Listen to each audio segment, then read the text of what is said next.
Il valait plus que l'or. Et Dieu demandait des fils entiers de cette couleur. D'où un peuple au milieu du désert puis-il obtenir cela? Probablement de l'Égypte avec l'or. Les Égyptiens entretenaient des routes commerciales avec les Phéniciens qui produisaient la teinture.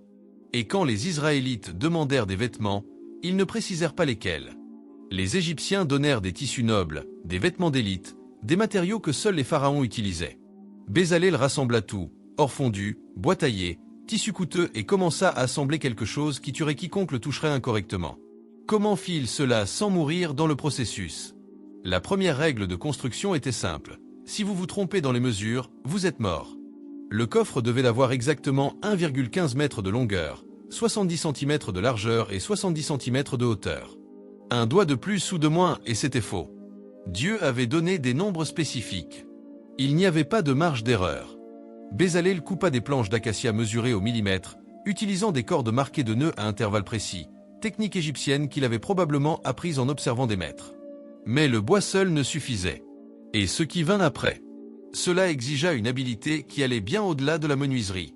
Dieu ordonna que l'arche soit revêtue d'or pur à l'intérieur et à l'extérieur. Et là apparut le premier défi technique mortel. L'or pur et mou. Vous ne pouvez pas simplement coller des feuilles minces sur du bois. Bezalel devait battre l'or jusqu'à ce qu'il devienne malléable, mais pas si fin qu'il se déchire au moindre contact. Puis le fixait en utilisant de minuscules clous d'or ou de la résine naturelle, fonctionnant comme adhésif. Chaque centimètre devait être couvert sans défaut. Si le bois restait exposé même en un point, l'arche ne servirait pas. 3 couches complètes, bois d'acacia au centre, or recouvrant tout l'intérieur, or recouvrant tout l'extérieur. Cela rendait l'arche incroyablement lourde, environ 150 kg, 2 hommes ensemble ne pouvaient pas la lever. Ensuite vint un rebord d'or autour de la partie supérieure. Ce n'était pas décoration, c'était un renfort structurel pour protéger les bords quand l'arche serait transportée. Mais voici quelque chose que des chercheurs modernes ont découvert. Cette structure isolante conductrice est identique à un gros condensateur électrique. L'or conduit l'électricité, le bois isole. Encore de l'or conduit.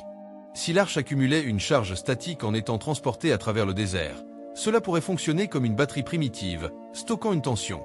Et les chérubins que Bezalel devait encore sculpter allaient servir comme pointe de décharge, exactement comme les bobines de Nikola Tesla concentrent l'électricité en un point spécifique.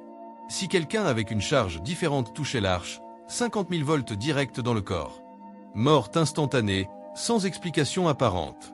Mais à ce moment-là, Bezalel ne savait pas cela. Il savait seulement qu'il devait finir le couvercle. Et ce qu'il sculpta dessus deviendrait l'endroit le plus dangereux de la Terre.